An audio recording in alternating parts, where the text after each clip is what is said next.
Hi everyone, I'm going to show you how to apply a silicone prosthetic on our Sil-Skin piece.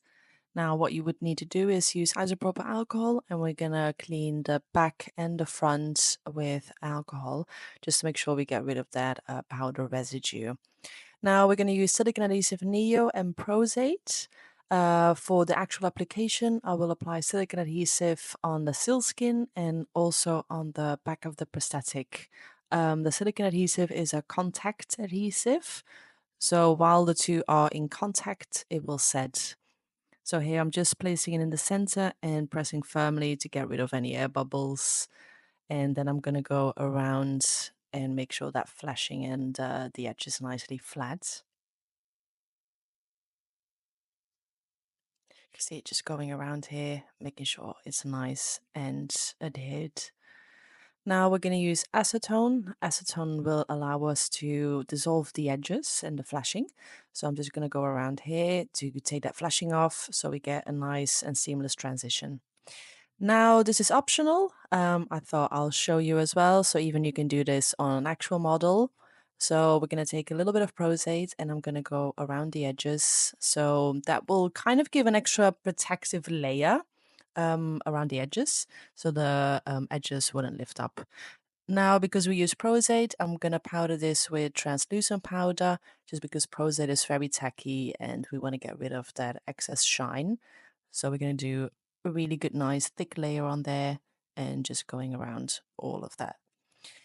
So once that's done, we're ready for painting. You can use all types of paints. So I'm going to be using the alcohol activated palettes, or you can use Supracolor, which is a grease-based paint, and I like to dilute it with makeup blends. But for this, I'll be using alcohol colors from Kryolan. This is the FX Design color palettes.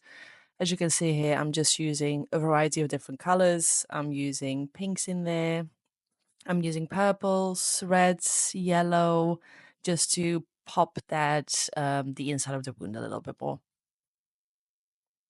Now, both the Sil-Skin and the prosthetic are pre-colored in Ivory color, so we do have a variety of different colors available.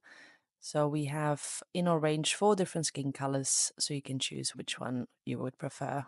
And that would be it. It's very easy with the Sil-Skin to really practice and to just learn how to apply prosthetics. And of course, we need to finish off with some blood. I'm using a drying blood from Kryolan.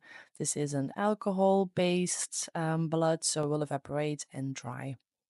Now you can see here, I'm just turning around a little bit with the light. I feel when the light is really on top of it, it kind of reduces the depth a little bit. So I'm just showing here the depth of the piece. Now you can choose to do this, so you can seal it. We'll be using the fixing spray, so you can just spray this over it and that will completely seal. So all of the steps that I've done, I would do the exact same if I would do that on an actual model. But because the silicone is amazing, if you do not have a model, to just learn how to practice. Now we're going to remove the piece, so I'll be using silicone adhesive Neo remover, just because I use the silicone adhesive. So you can see here, I'm just brushing that in, loosening up that adhesive, and then I spray some IPA on top of that just to clean the Sil-Skin, and it's just ready to be reused. Thank you for watching. Let me know if you have any more questions about this. You can always email us or get in contact with us through our website.